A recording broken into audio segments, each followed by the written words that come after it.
आज हम लोग इकाई 6 कोशिका से अंग तंत्र नामक पाठ के प्रश्नोत्तर देखेंगे। प्रश्न 1 है, निम्नलिखित जीवों को छांटकर एक कोश की तथा बहुकोश की जीव की सूची में लिखिए। अमीबा, पकड़ी, पैरामीशियम, जीवाणु, मनुष्य, बरगद, नीम, बंदर। बच्चों, एक कोश की जीव का मतलब उनमें जीवन संबंधी सारी क्रियाएं एक ही कोशिका में होती हैं, जैसे अमीबा, पैरामीशियम और जीवाणु। ये जीव एक कोश की होते हैं। उसके बाद अब आइए देखते हैं बहुकोश की जीव। बहुकोश की जीव का मतलब है उनमें जीवन संबंधी क्रियाएं करने के लिए अलग अलग प्रकार के अंग तंत्र पाए जाते हैं। अब यहाँ पर देखिए, बकरी, मनुष्य, बरगद, नीम, बंदर, ये सब कैसे जीव हैं? बहुकोशिकीय जीव हैं। निम्नलिखित को सही क्रम में व्यवस्थित कीजिए। अंग तंत्र, अंग, कोशिका, शरीर, ऊतक। जो आप लोगों ने जब पाठ्य पुस्तक में पढ़ा होगा तो देखा होगा, सबसे पहले किसी जीव के शरीर की रचनात्मक और कार्यात्मक इकाई कोशिका होती है। तो सबसे पहले आएगा कोशिका, जिसकी तुलना ईंट से की जाती है। कोशिकाएं मिलकर के जब एक जैसा कार्य करती हैं उसको ऊतक कहते हैं, और जब ऊतक मिलकर के एक जैसा कार्य करते हैं तो उसको अंग, और अंग मिलकर के ही अंग तंत्र का निर्माण करते हैं। जैसे पाचन संबंधी सभी अंग मिल जाते हैं तब उसको पाचन तंत्र कहते हैं, और जब 9 अंग तंत्र मिलते हैं तो पूरे शरीर का निर्माण होता है। प्रश्न नंबर 3 है, जीवों में सभी कोशिकाओं की आकृति एक जैसी नहीं होती। चित्र में दिए गए कोशिकाओं की आकृति बॉक्स में लिखिए। अब यहाँ पर चित्र बच्चों अमीबा का बना हुआ है। कुछ जंतुओं की आकृतियाँ जो कोशिकाओं की होती हैं वो इस तरीके की होती हैं। तो चूंकि यहाँ पर चित्र अमीबा का दिया हुआ है और उसमें जो कोशिकाएं पाई जाती हैं वो कैसी होती हैं? अनियमित आकार की होती हैं। उनका आकार प्रतिक्षण बदलता रहता है। कुछ जीव ऐसे होते हैं जिनमें कोशिकाएं गोल आकार की होती हैं, और कुछ जीव ऐसे होते हैं जिनमें कोशिकाएं तर्क रूप में होती हैं। तर्क रूप मतलब स्पिंडल रूप, बीच में मोटी और किनारों पर पतली। स्तंभ आ तथा स्तंभ बा को सुमेलित कीजिए, यानी मिलाइए। अब देखिए कैसे इसको मिलाते हैं हम लोग। स्तंभ आ है और स्तंभ बा है।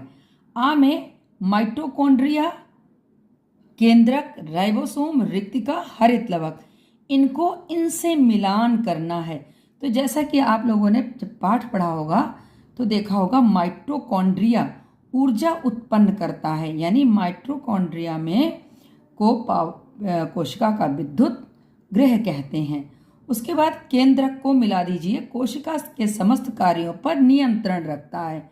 फिर राइबोसोम को मिला दीजिए आप लोग या वाले से। या क्या है? प्रोटीन संश्लेषण में सहायक है, यानी राइबोसोम को आपको इस तरह से या से मिला देना है। फिर आ जाइए रिक्तिका। रिक्तिका क्या होती हैं?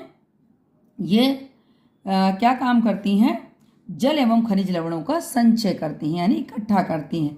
हरित लवक ये काम करते हैं प्रकाश संश्लेषण का, जिस क्रिया से पौधे अपना भोजन बनाते हैं। नेक्स्ट प्रश्न है, पादप ऊतक।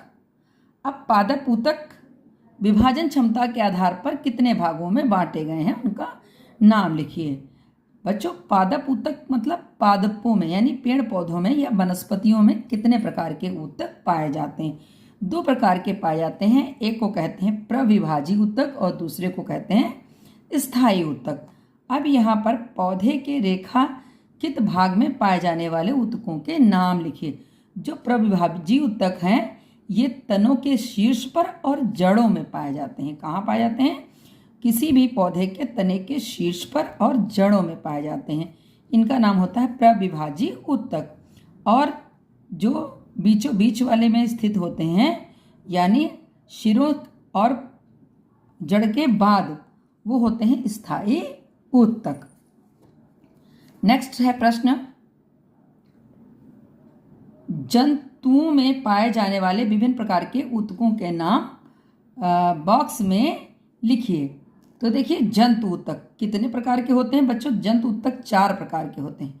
पादप ऊतक 2 प्रकार के होते हैं और जंतु ऊतक 4 प्रकार के होते हैं। एपिथीलियम ऊतक जो त्वचा में होता है, संयोजी ऊतक जैसे रक्त, पेशी ऊतक पेशियों में होता है, और तंत्रिका ऊतक तंत्रिका तंत्र में पाया जाता है।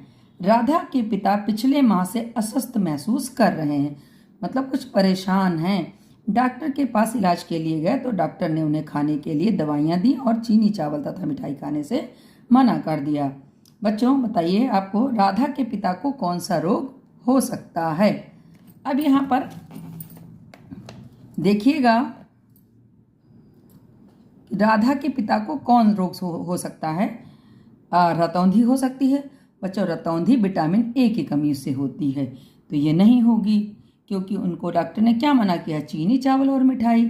क्या स्कर्वी रोग हो सकता है? नहीं बच्चों, ये विटामिन सी की कमी से होता है, और ये आँख से संबंधित रोग होता है, और ये मसूड़ों से संबंधित होता है। बेरी बेरी ये विटामिन बी की कमी से होता है, तो ये तीनों नहीं होंगे। कौन सा रोग होगा? मधुमेह, जिसको हम लोग डायबिटीज़ कहते हैं, क्योंकि इसी रोग में डॉक्टर चीनी चावल और मिठाई मना करता है। नेक्स्ट प्रश्न है, राधा के पिता को यह रोग किस कारण से हो सकता है? लिखिए। तो राधा के पिता को यह रोग रक्त में ग्लूकोज की मात्रा बढ़ जाने के कारण हुआ। इंसुलिन हार्मोन ग्लूकोज को नियंत्रित करता है। इंसुलिन हार्मोन की कमी के कारण हुआ, जिससे ग्लूकोज की मात्रा बढ़ गई। अब आता है, नीचे दिए गए चित्र के भागों के नाम लिखिए। तो ये चित्र देखकर पहचान गए होंगे। आपके शरीर में पाया जाने वाला सबसे बड़ा ऊतक तंत्रिका ऊतक होता है, जो सबसे ज़्यादा लंबा होता है। तंत्रिका ऊतक, तंत्रिका की कोशिकाएं सबसे लंबी होती हैं। तो यहाँ पर ये जो दिखाया गया है ये डेंड्रॉन कहलाते हैं। जो ये दिखाया गया ये केंद्रक हैं, और ये जो है वो तंत्रिकाक्ष या एक्सान कहेंगे। उसके बाद प्रश्न नंबर है 10। प्रश्न नंबर 10 क्या है? आइए देखिए। सभी जीवों में विभिन्न जैविक क्रियाओं को संचालित करने के लिए समन्वय की आवश्यकता होती है। कथन 1, मनुष्य में समन्वय तंत्रिका तंत्र तथा हार्मोन द्वारा किया जाता है। पौधों तथा जंतुओं में समन्वय हार्मोन द्वारा किया जाता है। ये दोनों ही कथन सत्य हैं, अर्थात दोनों कथन सही हैं। यहाँ पर देखिए कुछ चित्र बने हुए हैं, पहचान करके इनको लिखना है कि ये किससे संबंधित हैं। यहाँ पर चित्र दिए हुए हैं, इसको कहते हैं थायराइड ग्रंथि। ये बच्चों गले में होती है। ये है अधिवृक्क ग्रंथि। ये जो दिख रहे हैं ये वृक्क हैं या किडनी हैं, और इनके ऊपर जो हिस्सा दिख रहा है इसको कहते हैं अधिवृक्क। तो ये अधिवृक्क ग्रंथि, इसको हम एड्रिनल ग्लैंड या एड्रिनल ग्रंथि भी कहते हैं। और ये जो चित्र दिख रहा है ये वृषण का है, जो कि नर में पाए जाने वाला भाग है, यानी नर में पाया जाता है ये। फिर है यहाँ पर, निम्नलिखित हार्मोन किन अंतःस्रावी ग्रंथियों से निकलते हैं, उनके नाम लिखिए। तो यहाँ पर कौन कौन से हार्मोन किन ग्रंथियों से निकलते हैं? इंसुलिन हार्मोन अग्नाशय ग्रंथि से निकलता है। पहले है वृद्धि हार्मोन पीयूष ग्रंथि, जिसको हम मास्टर ग्रंथि भी कहते हैं। ये बहुत ही इंपॉर्टेंट क्वेश्चन है। मास्टर ग्रंथि किसको कहते हैं? पीयूष ग्रंथि को कहते हैं। फिर है इंसुलिन, ये अग्न्याशय से निकलता है, और अग्न्याशय को अंग्रेजी में पैंक्रियाज कहते हैं। फिर एड्रिनल हार्मोन, ये यहाँ से निकलता है अधिवृक्क ग्रंथि से। थायरॉक्सिन हार्मोन थायराइड ग्रंथि से निकलता है। हार्मोन पैराथायराइड ग्लैंड से निकलता है।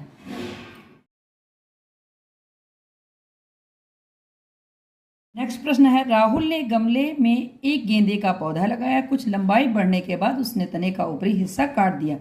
उसके दोस्त ने कारण पूछा तो राहुल ने बताया कि ऐसा करने से अनेक नई शाखाएं नीचे से निकलेंगी। नई शाखाओं के निकलने का कारण लिखिए।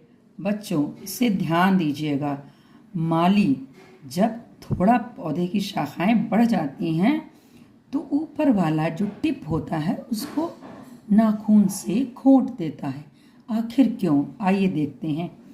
एक हार्मोन होता है, यानी रसायन होता है जो पौधों में पाया जाता है, उसका नाम है ऑक्सिन। ऑक्सिन हार्मोन पौधे के तने को लंबाई में, ऑक्सिन हार्मोन पौधे के तने की लंबाई बढ़ाता है, किंतु नई शाखाएं निकलने नहीं देता, यानी उसको घना नहीं बनने देता है। जब तने की ऊपरी हिस्से को हम काट देते हैं तो ऑक्सिन हार्मोन हट जाता है, और उसके हटते ही नई शाखाएं निकलने लगती हैं, जिससे पौधा घना होकर अधिक फूल और फल देगा। इसीलिए राहुल जो था वो क्या कर रहा था कि तने का ऊपरी हिस्सा काट देता था। बच्चों, ऐसा हम लोग स्कूल में भी जो पौधे लगे हैं फूल वाले उनके साथ करते हैं। इस तरह से ये पाठ पूरा हुआ।